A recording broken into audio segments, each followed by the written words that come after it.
Hello everyone, welcome to Apti plus editorial analysis. इस video session में मैं आपके साथ हिंदू और इंडियन स्पेस के जो इंपॉर्टेंट एडिटोरियल है उसको डिस्कस करूंगा। तो हम लोग समझने की कोशिश करेंगे कि किस तरह से एडिटोरियल आपके प्रीलिम्स और मेंस एग्जामिनेशन में इंपॉर्टेंट है। तो चलिए आगे बढ़ते हुए स्टार्ट करते हैं। And an important announcement from Apti plus that we are organising an mega webinar. So the speaker for this mega webinar is Jupen Mohapatra. He is an IPS officer for 2018 cadre. So the discussion for the topic would be how to clear the civil services examination in first attempt and preparation strategy with job. So ऐसे बच्चे जो job के साथ भी preparation करना चाहते हैं examination को, तो क्या करेक्ट स्ट्रैटेजी होनी चाहिए. So you can watch our mega webinar. So date for this is 17th of May 2020 from 6 p.m. to 7 p.m. For more details, you can refer to the description section of this video, जहाँ पे मैंने इसके link दिए हुए हैं और अपने आप को वहाँ पे आप रजिस्टर भी कर सकते हैं, right. Now coming to the today's editorial list, today is 14th of May, जो in-depth analysis है, that is a plan to revive a broken economy. साथ के साथ MCQs के सवाल भी होंगे, जिसके एक्सप्लेनेशन भी मैं आपको बताऊंगा. कल के जो हमने क्वेश्चंस किए थे MCQs वाले, उसके एक्सप्लेनेशन आज करेंगे, right. And a mains question that would be again from the in-depth analysis. बात करें हिंदी की, हिंदू से कुछ इंपॉर्टेंट एडिटोरियल. तो provide income support to restore the jobs and it's time to give IRS officer their due. So these are the two important editorial from the Hindu Daily. And talking about the Indian Express, the cure that last and from village to nation. So these are some of the important editorial for the day that we'll be discussing. तो start करते हैं in-depth analysis के साथ. That is provide income support to restore jobs. And this has been reported in the Hindu. बात करें अगर इसकी relevance की general studies paper point of view से, तो ये आपके जनरल स्टडीज़ के पेपर 2 में बहुत ही ज़्यादा इंपॉर्टेंट है. And the same time some question, some part can also be related to gender studies paper 3. Fine. तो देखते हैं क्या क्या बातें की गई है डिटेल में. तो बात की गई है किस तरह से क्या रिवाइवल प्लान होना चाहिए फॉर कोलैप्स्ड इकोनॉमी. जिस तरह से इकोनॉमी में पूरी तरह से गिरावट दिखी गई है, तो क्या सरकार की ने अभी जो रिसेंटली रिवाइवल पैकेज दिया है, स्टिमुलस पैकेज दिया है, उसकी जो प्रायोरिटी है किस हिसाब से चलनी चाहिए, right. So first, as you know that central government has announced जो लॉकडाउन है उसको बढ़ा दिया गया है. 4.0 would be coming after 17th of May. So from 18th of May, the government is going to continue with the lockdown 4.0, and there will be some relaxation, some ease down in the process. So that again government has to announce it. वो official notification आएगी उसकी या press release के through बताई जाएगी. Still we are not aware of the fact कि क्या होना है, right? And despite some resulting increase in the economy activity, the vast number of working people that remain without the regular incomes, right? अभी भी ऐसे लोग हैं जो दिहाड़ी के जो मजदूर थे ना, people who are working for the daily wages, they are not earning, okay, and their purchasing power has completely been vanished. और उनके पास पैसे नहीं है कि they could live their livelihood also. So the Prime Minister, what he did, he announced the packages that of around 20 lakh crore rupees, and this is supposed to be 10% of India GDP. ये जो 10 लाख करोड़ 20 लाख करोड़ सरकार ने दिया है, जो prime minister ने announce किया है, ये अपने हमारे जो GDP है, हमारी GDP 200 लाख करोड़ की है, उसके 10% है ये 20 लाख करोड़, राइट. बट जो ये टोटल अमाउंट है, इसमें जो चीज़ें इंक्लूड की गई है, इसमें पहले से 6 लाख करोड़ ऑलरेडी लिक्विडिटी के तौर पे मॉनेटरी RBI ने इस तरह से लिए हैं. तो टोटल अगर आप इसका देखोगे तो 20 तो गवर्नमेंट ने अनाउंस किए हैं, 6 ऑलरेडी टेकन प्लेस थे. तो अभी जो टोटल पैकेजेस है इंडिया के पास, that is 14 lakh crore rupees, right. और इस अगर मैं 6 की बात करूँ तो इस 6 में गवर्नमेंट ने 1.73 लाख करोड़ रुपीज़ का पहले अनाउंसमेंट किया था, और जो बचे हुए हैं उस अमाउंट को करीबन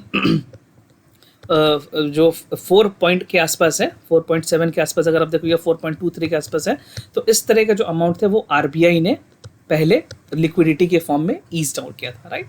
तो ये सारी चीज़ें हैं. तो this is not the complete 20 lakh crore rupees that government has announce. Instead अभी सिर्फ 14 लाख करोड़ गवर्नमेंट के पास हैं, जिसको वो अपने हिसाब से सेक्टर वाइज यूज़ करेंगे, राइट. और जो अनाउंसमेंट की गई थी फाइनेंस मिनिस्टर, कल प्रेस ब्रीफिंग हुई थी, फाइनेंस मिनिस्टर निर्मला सीतारमन ने कल प्रेस ब्रीफिंग में जो MSME सेक्टर हैं, जो हमारे लघु उद्योग के जो सेक्टर्स हैं, उन पे स्मॉल जो मीडियम एंटरप्राइजेस हैं उसको कैसे रिवाइव किया जाए उसकी बात की गई. और अर्जेंट नीड बताई गई है to revive the economy and prevent further contraction, because already सारे सेक्टर्स में माइनस में ग्रोथ देखा गया है, ओके. सारे सेक्टर्स में नेगेटिव ग्रोथ पहले ही देखी जा चुकी है. Now coming to the point that what government should do in this financial term for economic revival, जो इस पूरे एडिटोरियल में बात की गई है, तो मैं आपको पॉइंट्स में बताने की कोशिश करूंगा कि क्या क्या जो सेक्टर्स हैं उन पे काम करने की ज़रूरत है और किस हिसाब से सरकार को एग्जीक्यूट करना चाहिए. So first is food and cash transfer. So we are understanding the point from the priority wise. तो सबसे पहली जो priority है वो है food and cash transfer का, right? So the immediate need is to provide food. सबसे पहले जो लोग हैं उनको खाना मुहैया हो, या तो PDS के थ्रू, जिसके पास PDS नहीं है नॉन PDS को भी मिलाए. साथ के साथ स्कूल्स में या फिर कुछ ऐसे रिहेबिलिटेशन सेंटर्स बनाए जाए जहाँ पे लोगों को फूड मिले, right. And cash transfer would again be an important task for the government, कि जो भी बेनिफिशियरीज है, अभी तक सरकार ने बताया कि 500 रुपये जो जनधन अकाउंट है, ओके, जो जनधन अकाउंट है उसमें जो महिलाओं के जो अकाउंट है, जो वुमेन्स अकाउंट है, उसमें 500 रुपीज़ लोगों को मिलेंगे, right. And providing every house hold 7,000 rupees per month. तो एक्सपर्ट का ऐसा मानना है कि इस अमाउंट को बढ़ा करके 7,000 रुपीज़ कर देना चाहिए. और जो पीरियड ऑफ जो बेसिकली जो PDS का जो डिस्ट्रीब्यूशंस हैं उसके जो भी सरकार ने कहा कि 5 kgs will be only provided, इसको बढ़ा के 10 kg कर देना चाहिए फूड ग्रेड. और जो एसेंशियल चीज़ें जैसे जो ऑयल्स है, सॉल्ट्स हैं, ये सारी चीज़ें भी इंक्लूड करनी चाहिए. और अगर सरकार ये सारी चीज़ों को इंक्लूड करती है तो जो ओवरऑल कॉस्ट आएगी सिर्फ ये सब चीज़ें करने में, वो 3% ऑफ GDP है, right. So these figure are again important for you to understand the expenses that government has been incurring, right. तो इस तरह से आप चीज़ों को समझें तो it would be more better for you. Now first जो फूड ग्रेन है दे आर प्लेंटीफुल. अगर बात करें जो हमारी फूड कॉरपोरेशन ऑफ इंडिया, जो FCI है, जो फूड्स को रिजर्व रखती है, उनके मुताबिक अभी हमारे पास 77 million turns foods already reserves हैं. और अभी जो रबी की जो प्रोक्योरमेंट का जो सीज़न है, अभी बहुत हद तक हमारे पास चीज़ें ख़राब नहीं हुई है, क्योंकि सरकार ने जो एग्रीकल्चर सेक्टर्स है वहाँ पे चीज़ों को ईज डाउन किया था. And they have allowed to some agriculture activities, so because of which 40 millions more can be added, right.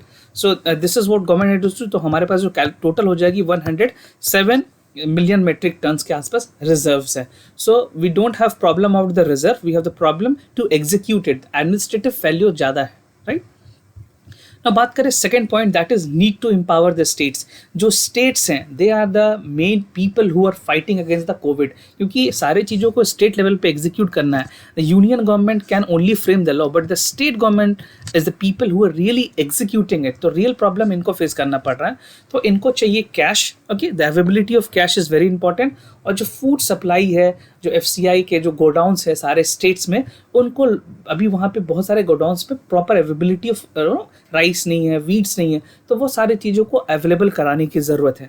And eight the same time जो GST का जो कंपनसेशन है, जो एरियर में मैंने आपको बताया था, जो GST के जो रेवेन्यू शेयरिंग है वो स्टेट्स को अभी तक मिले नहीं है. तो ये चीज़ें मिलने की ज़रूरत है. 3 मंथ्स की ऑलमोस्ट रह रही है. तो ये सारी जो एरियाज बचे हुई है वो सारे एरियाज लोगों को मिलना चाहिए, ताकि वो फिनेंशियली साउंड हो सके और डिसीजन ले सके, right. And cash transfer would again be the spare not only labour the current demand, but जिस तरह से जो कंटिन्यूटी है, जो अगर फ्रेश डिमांड की बढ़े, उसको क्रिएट करने की ज़रूरत है, राइट. बिकॉज होगा क्या, आपने मैन्युफैक्चरिंग सेक्टर्स खोल दिया है, बट जो फैक्ट्री में जो प्रोडक्शन हो रही है, जो प्रोडक्ट बन रही है, अगर उसको परचेजर बाय नहीं करेगा, so there is no sense of making use of it. So economy में हमेशा साइकिल चलना चाहिए, फ्लो चलना चाहिए. That is very important. Now putting money in the hands of poor is the best stimulus. अगर लोगों के पास पैसा आए, then only the money is coming into the circulation and it create effective demand in the local market. जिस तरह से सरकार ने कहा कि local market जो प्रोड्यूस है उसको परचेज करे, बट परचेज करने के लिए you need money, okay, and people have shortage of money, so they won't be spending. तो spending नहीं होगा तो वो उसकी जो contribution है GDP में वो नहीं हो पाएगी, right? Now third point is revamping MNREGA workers. जो हमारे Mahatma Gandhi national rural employment guarantee schemes में जितने लोग हैं उन वहाँ पे रिवैम्प करने की ज़रूरत है, क्योंकि मिलियंस ऑफ ऐसे माइग्रेंट वर्कर हैं जो कि अभी बहुत हार्डशिप में हैं और वो अपने वापस होम टाउन चले गए हैं. Okay, they have seen unfortunable reason and futures की अब इनका कुछ जिस जगह पे वो माइग्रेट करके गए थे वहाँ पे कुछ नहीं उनके लिए बचा है, राइट. तो जो एम्प्लॉयमेंट है उनको प्रोवाइड करानी चाहिए. जो लोग जहाँ पे हैं वहीं पे उनको एरियर अमाउंट भी पे किया जाए, क्योंकि आपको यहाँ पे मैं क्लियर कर दूँ, जो गवर्नमेंट ने बेसिकली मनरेगा जो लॉकडाउन अनाउंस किया था वो 24 मार्च को किया था, right. Complete lockdown was announced. इसके बाद हुआ क्या कि किसी भी मंथ की जो पेमेंट होती है वो मंथ के एंड में होती है. तो इन लोगों की पेमेंट होनी थी 31 मार्च को, राइट. तो ये पेमेंट इनकी अभी तक ड्यू है and they are in the great problem.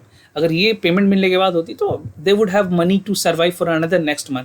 सो 2 महीने से उनको अभी तक तनख्वाह नहीं मिली है, this is again a problem.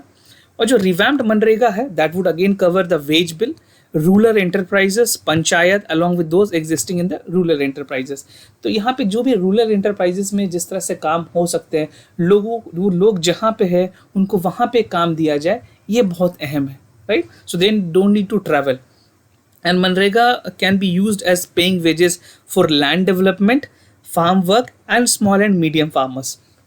जो छोटे किसान हैं उन लोगों के पास भी अभी पैसे नहीं है, तो उनको किस तरह से इनरोल किया जा सके, कहाँ से मनरेगा से उनको एसोसिएट्स करके they can help. So this would be again a very prospective decision which government could take.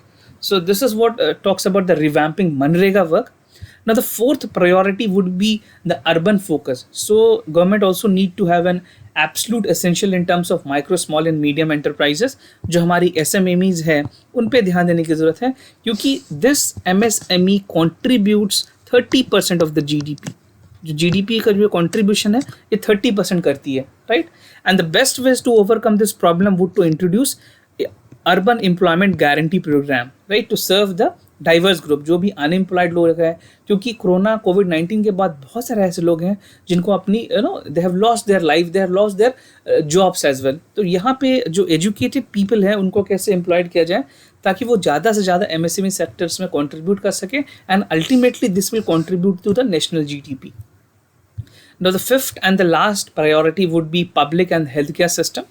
तो यहाँ पे जिस तरह से पेंडेमिक ने जो हमारे हेल्थ केयर सिस्टम को एक अलार्म किया है, तो it is very extremely important to have a public health care system, जहाँ पे पोस्ट पेंडेमिक अगर हम देखें तो जो पब्लिक एक्सपेंडिचर है, चाहे वो एडुकेशन की बात हो, हेल्थ की बात हो, स्पेशली प्राइमरी और सेकेंडरी हेल्थ में, वो अर्बन और रूरल में दोनों जगह पे काम करने की ज़रूरत है ताकि बेसिक एम्यूनिटीज़ हो, लोगों का इलाज हो सके। They don't need to travel long place to get the treatment done.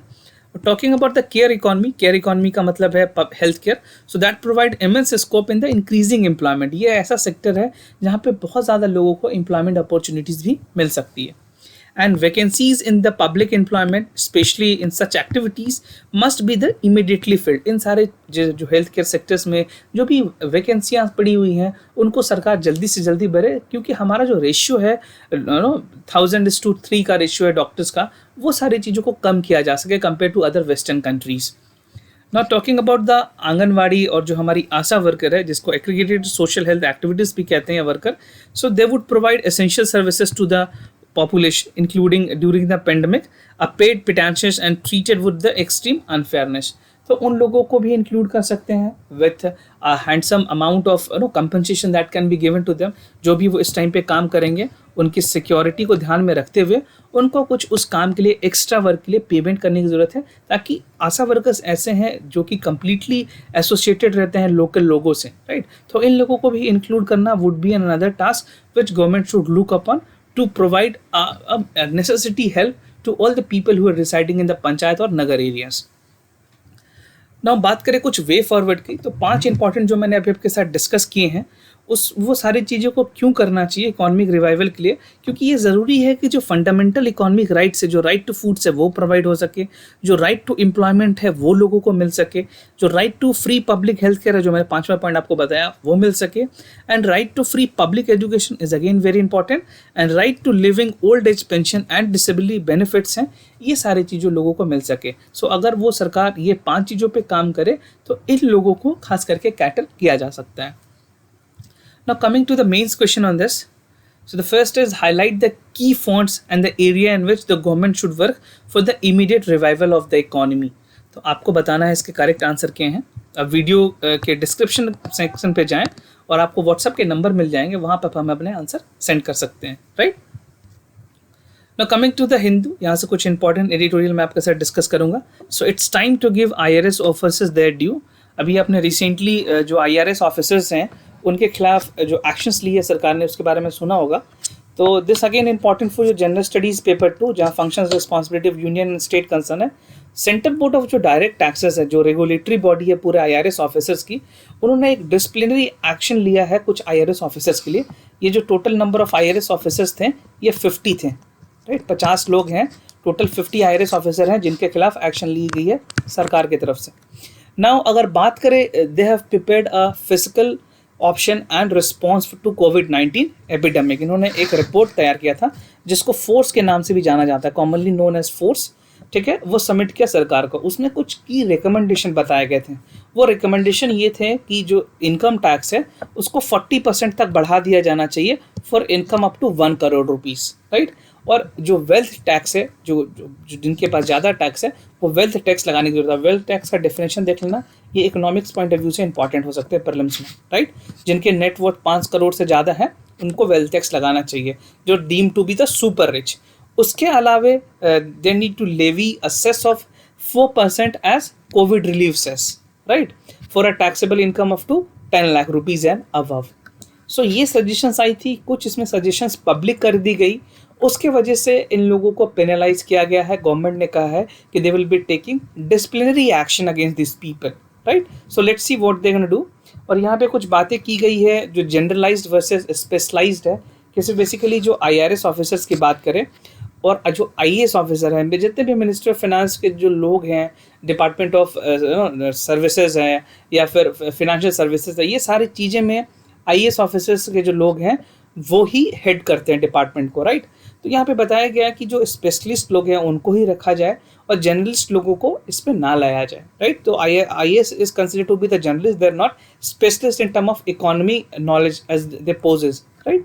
तो IRS officer are totally working in the budget handwork, ठीक है। वो बहुत सारा मेहनत करते हैं, बजट बनाते हैं, but at the same time they are not being well appreciated. तो ये सारी बातें की गई है कि गवर्नमेंट को इसमें भी ध्यान देने की ज़रूरत है। And it is more important this IAS officer जो हैं, they are made governor of the RBI, जैसे शशिकांत दास जो हैं, he is an IAS officer, right. वो पहले गवर्नमेंट ऑफ इंडिया में थे, अब उनको वापस RBI के गवर्नर बनाया गया है। या जो चीफ इलेक्शन कमिश्नर है वो सब IAS होते हैं। कंट्रोलर एंड ऑडिटर जनरल हैं वो भी IAS होते हैं। विनोद राय जो थे, फॉर्मर, जिन्होंने जो कोलगेट का स्कैम का जो उन्होंने सारी चीज़ें सामने लाई थी। तो IRS ऑफिसर को उनके जो पोजीशंस हैं, जो वो काम करते हैं, वो टॉप पोस्ट डिजर्व करते हैं। सरकार को इस तरफ भी ध्यान देनी चाहिए कि जनरलाइज्ड वर्सेस जो स्पेशलाइज्ड पीपल हैं उनको सही पोस्ट में लगाया जाए और उनको जो एक्सपीरियंस है उसका बेनिफिट्स लिया जा सके, right. Now coming to the other important editorial, a plan to revive the broken economy. ये again functions responsibility in union and state से बातें की गई है। जो लेबर लॉ को एब्रोगेट किया गया है, जो हमने कल अपने इनडेप्थ एनालिसिस में समझा था, जिन लोगों ने कल के इनडेप्थ एनालिसिस नहीं देखे हैं वो ज़रूर देखिए, तब आपको यहाँ से चीज़ें क्लियर होगी। और ये उसका एक सबसे छोटा सेक्शन है। कल हमने डिटेल में सारी चीज़ों को समझने की कोशिश की है, ठीक है। तो बताया गया उत्तर प्रदेश ने जिस तरह से ऑर्डिनेंस लाया to scrap the labour law 3 साल के लिए, वो एक अनकॉन्स्टिट्यूशनल है, राइट, ऐसा कहना है जितने भी लेबर जो ऑर्गेनाइजेशंस हैं उनके फेवर में, उन लोगों का ये ओपिनियन है। And these law deal with the occupational safety, health and working condition of the worker, fine. तो यहाँ पे काम करने की ज़रूरत है ताकि उनको प्रॉपर वर्क मिले, वेजेस मिले और उनकी जो डिस्प्यूट है उसको सेटल किया जा सके। डिस्पाइट अभी अगर बात करें food grain stocks, government has been majorly in providing the food security. जैसे मैंने आपको बताया, अभी ऑलरेडी 77 मेट्रिक टन्स के आसपास हमारे पास फूड्स रिजर्व हैं FCI के पास, बट अगेन उसके बाद भी लोगों को फूड मिल नहीं पा रही है। This is a very bad situation for country like India, जहाँ पे सिर्फ मैनेजमेंट की वजह से लोगों को तक फूड्स नहीं पहुँच पा रही है, राइट। तो इस तरह के पॉइंट्स आप मेंस में ज़रूर लिखें, कंसर्न करते हुए ये सारी चीज़ों को ज़रूर बताएं, राइट। और जो एम्प्लॉयर एसोसिएशंस है have urged the government to do what they can do, right. The most right है जो लेबरर्स की राइट है उसको टेम्पोरली सस्पेंड कर दिया गया है। तो वो सारी जो शॉर्टेजेस है उसको कैसे फिल किया जा सकता है। And again rationalising the labour law, जो लेबर लॉज है इंडिया की, अभी जो लेबर लॉ है काफ़ी कॉम्प्लेक्स है। ऑलमोस्ट 47 सेंट्रल लॉज हैं और 200 स्टेट्स के अपने अलग अलग लॉज हैं। तो रिसेंटली प्रेजेंट में अगर देखा जाए तो 90% ऑफ द वर्कफोर्स जो आते हैं वो इनफॉर्मल सेक्टर्स में जॉब करते हैं, फाइन, जहाँ पे कोई रेगुलेशन नहीं है, उनके कोई PF बेनिफिट्स नहीं है, उनके पास कोई सोशल सिक्योरिटी नहीं है। और इन कंट्री जो स्क्रैपिंग की गई है लेबर लॉज की, this will only reduce the wages, जो उनका जो कमाई जो होता है एक दिन में जो दिहाड़ी है उसमें कमी आएगी। And lower earning will reduce to the consumer demand. So that I told you initially, जो मैंने आपको साइकिल बताया, जो परचेजिंग पावर है वो यहाँ से ही कम हो रही है। So it will not government the people will not spend, and the people, अगर वो लोग स्पेंडिंग नहीं करते हैं, मार्केट में लिक्विडिटी नहीं आएगी, फिर again the talking about the GDP contribution वो फिर कम होता रहेगा। तो ओवरऑल इसका जो कॉन्सिक्वेंसेस है वो साइकिल पे है, हायरार्की है, बॉटम अप अप्रोच के साथ काम करने की ज़रूरत है ताकि सभी लोग अपना कंट्रीब्यूशन दे सके नेशन बिल्डिंग में। ना आगे बढ़ते हैं इंडियन एक्सप्रेस की तरफ। यहाँ से कुछ important editorial, that cure that last, ये पब्लिक हेल्थ के सिस्टम को लेकर के बात की गई है कि किस तरह से जो वनरेबल लोग हैं उनको प्रोटेक्ट करने की ज़रूरत है, जो हमारे हेल्थ केयर वर्कर्स हैं, जो हमारे डॉक्टर्स हैं, उन सारे लोगों को ध्यान में रखने की ज़रूरत है। और did India get time to lockdown and continued measures, right? क्या अभी तक जो हमने लॉकडाउन किया है इतने लंबे समय तक, इतनी लंबी अवधि में, वो क्या सक्सेसफुल रहा है? क्योंकि जो केसेस हैं that are again been reported, cases का जहाँ तक बात है, जो हमारी टेस्टिंग है वो भी काफ़ी कम है। अगर हेल्थ की अगर बात करें, हेल्थ प्लानिंग की, तो it's not an easy task. और हेल्थ को अगर आप, जो लिस्ट है हमारे जो सब्जेक्ट्स हैं वो स्टेट सब्जेक्ट्स के आते हैं अंदर, 3 सब्जेक्ट्स हैं, स्टेट, यूनियन और कंकरेंट। तो स्टेट के अंदर आती है हेल्थ। तो जो इंटेंसिव केयर हैं, जो वेंटिलेटर्स हैं, उसमें इंडिया की जो अभी जो प्रेजेंटेशन है, जो स्ट्रेंथ है, वो काफ़ी कम है। सारे स्टेट्स के बाद, जैसे बिहार जैसे स्टेट्स की बात करूँ तो सिर्फ पूरे जगह पे किसी किसी डिस्ट्रिक्ट्स में मात्र 5 वेंटिलेटर्स हैं। तो आप समझ सकते हो यहाँ पे इस तरह पे काम करने की ज़रूरत है और जो स्पेंडिंग है उसको बढ़ाने की ज़रूरत है। And to know the community infection, अभी 100% तक टेस्टिंग भी नहीं हुई है पॉपुलेशन की, तो that number is again going to increase, एक और सर्ज जाएगी। जो लो इनकम कंट्रीज़ हैं, जैसे इन लो इनकम कंट्रीज़ होता क्या है कि it could mean to starvation of people. तो यहाँ पे भी, इंडिया में भी कुछ इस तरह का सिचुएशन है कि पीपल जो हैं, जो लोग हैं, वो स्टारवेशन से भूख के मारे मर रहे हैं, राइट? सो वैक्सीन की अगर बात करें, वैक्सीन तो इतनी जल्दी बननी नहीं है, कम से कम 1.5 साल लगने हैं। 1.5 year is the minimum time which is anticipated to the vaccine to be coming to the people, because it is again in the human trial. It has another level of successful trial that need to be done. So उसमें भी time लगेगा. So India need to build a robust public healthcare system with intensive facilities and research and development in public and tertiary healthcare. So this is something which is very important, and government definitely need to spend at least 5% of their GDP in the healthcare sector. Now coming to the other important one, From Village to Nation. This is again by Anil Karkodkar. He's written the relation between the pandemic and how we should brought the relaxation. किस तरह से कितनी relaxation देने की ज़रूरत है. तो one of the biggest concern is the extremely dense population in this country. बहुत ही densely populated है, और यहाँ पे बात करेगा जो साइंस एंड टेक्नोलॉजी इनोवेशन की जो इकोसिस्टम है, उससे हम किस तरह से सॉल्यूशन कर सकते हैं लोकल लेवल पे भी। तो एक अप्रोच की ज़रूरत है जहाँ पे हम लोकल एम्पावरमेंट करें और एक प्रेजेंट करें unique opportunity to the fast forward development, right? तो क्या होना चाहिए, हमारी जो डेमोग्राफिक डिविडेंड है, जो हमारे युवा लोग हैं, वो किस तरह से कंट्रीब्यूट कर सकते हैं टेक्नोलॉजी का मदद लेके, कुछ स्टार्टअप्स के थ्रू, इंटरप्रेन्योरियल स्किल्स के थ्रू, राइट? तो रूरल एरिया में जैसे कुछ चीज़ें हैं, जॉब क्रिएट हो सकती है, जो रूरल एरिया के कुछ स्पेसिफिक चीज़ें हैं उसको एक्सपोर्ट करके या उसको और ज़्यादा दूसरे जगह पहुंचा करके, प्रमोट करके, they can make their life and their people who are residing in the particular village, उनकी लाइवलीहुड को बढ़ाया जा सकता है, right? And we need a policy where we need to neutralise and disparity the created of the market force. अगर बात करें agriculture, water, energy, environment, ये सारी चीज़ें ऐसी है जिनको हॉलिस्टिक तरीके से काम करने की ज़रूरत है, और ये जो सबसे पहले, ये सबसे मूलभूत चीज़ें हैं जहाँ पे काम करने की ज़रूरत है, right? These are the fundamental things way government could be working at priority basis. Now coming to the pandemic, that we must address the disparity and access current system. जो हमारी एडुकेशंस हैं, साइंस एंड टेक्नोलॉजी के जो theme है, उनको और promote किया जाना चाहिए रूरल लेवल से लेकर अर्बन लेवल तक, ताकि लोगों को जागरूकता मिले। अगर किस तरह से बाद में फ्यूचर में कोई बीमारी होती है तो लोगों को समझाने में आसानी हो, क्योंकि लोगों को अभी वायरस का जो इम्पैक्ट है वो पता ही नहीं, कितना कंटेंजिनियस है ये वायरस, ये लोगों को पता नहीं है. People are taking it casually and because of it the cases have been reported in large number. And finally एक हॉलिस्टिक एजुकेशन की ज़रूरत है, that would be a strongest tool, क्योंकि जब लोग शिक्षित होंगे, उनको पता हुआ कि प्रिकॉशनरी मेजर्स क्या होते हैं, प्रिवेंशंस कैसे करना है, बैक्टीरिया या वायरस की जो डिफरेंसेस है वो क्या है, किस तरह से एक वायरस कितनी लेवल पे इम्पैक्ट कर सकता है, वो सारी चीज़ें अगर समझ आई तो हमें एक सस्टेनेबल तरीके से जो चीज़ों को जो वनरेबल रोग है उसको अच्छे से कैटर कर पाएंगे. And at the same time, it will again be a government achievement कि उन्होंने इतने लोगों को जानकारी दी या साइंटिफिक टेम्परामेंट के साथ बिल्ड किया है. So this is what Mr. Anil Kalkotkar has suggested. Now moving ahead, and there's a good news for you that we are starting a new series that now the editorial analysis would be a topic-wise analysis. So to help you out for the upcoming prelims examination, we have made some changes.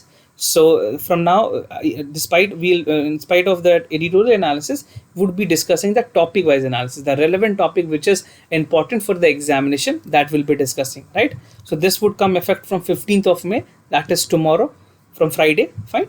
And you can share your thoughts and views that how you want this to be executed. आप हमें अपना जो विचार है, जो अपने views हैं, वो कमेंट सेक्शन में ज़रूर बताएं. It will really help us to get your जो एसेंशियल फीडबैक्स हैं आपके, उसको हम इनकॉर्पोरेट कर सकें. So do let us know कि what exactly you want in the sessions, right? So for tomorrow from 15th of May, we will be discussing about the topic wise analysis, fine, of the news that is most relevant for the examination. Now coming to the MCQs, आज के जो MCQs के सवाल हैं उसकी तरफ आगे बढ़ते हैं, और कल के जो आंसर्स है वो मैं आपके साथ डिस्कस कर लेता हूँ पहले. तो कल मैंने आपसे जूस जैकिंग के बारे में पूछा था. इसका करेक्ट आंसर है C, that it is attack carried out by the hackers through the USB charging cables. Fine, तो ये हैकिंग का प्रोसेस है. This again can be important for the PT examination in science and technology. Now the second statement which I have asked about the IBC, तो इसका जो correct answer है वो है सी. स्टेटमेंट 1 है इनकरेक्ट और स्टेटमेंट 2 और 3 करेक्ट है, जहाँ पे government has taken age steps for cross border insolvency and bankruptcy code. और इंसॉल्वेंसी जो कमिटी है वो चेयर करती है corporate secretaries recommended by the adoption of universal commission और unilateral modern board of solvency 1997. Now आज के सवाल की तरफ आगे बढ़ेंगे. So the first question is from modern India. तो आपको बताना है which of the following way the proposal laid down under the Wavell plan. जो वेवेल प्लान थे उसके अंदर कौन कौन से चीज़ें को रखा गया था. First, foreign affair portfolio would be transferred from the governor general to the Indian member. Second, the Viceroy Executive Council would have 2 Indian members except the Viceroy himself to be the Commander-in-Chief. This is the second statement. Now the third statement would be the power of veto was given to the Indian National Congress. So this is 3 statement, and what you have to do, you have to let us know the correct answer in the comment down below. So the options are 1, 2, 1 and 3, 2 and 3, and 1, 2 and 3. So do let us know your valuable suggestions also with the comments with the answer of these questions. Now the second question from the current affair, Sahyog recently seen in news is the naval basically जो naval exercises है between India and which of the following countries. So you have to let me know Thailand, Russia, Japan and Malaysia. What is the correct answer? Do write your answer in the comment section down below. Fine, and I will wait for your suggestions that we are converting to the editorial analysis to the topic wise analysis.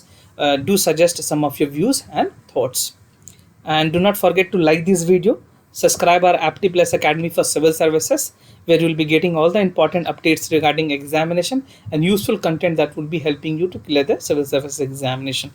और Telegram channel से भी कुछ important PDFs वगैरह download कर पाएंगे. So do check it out also.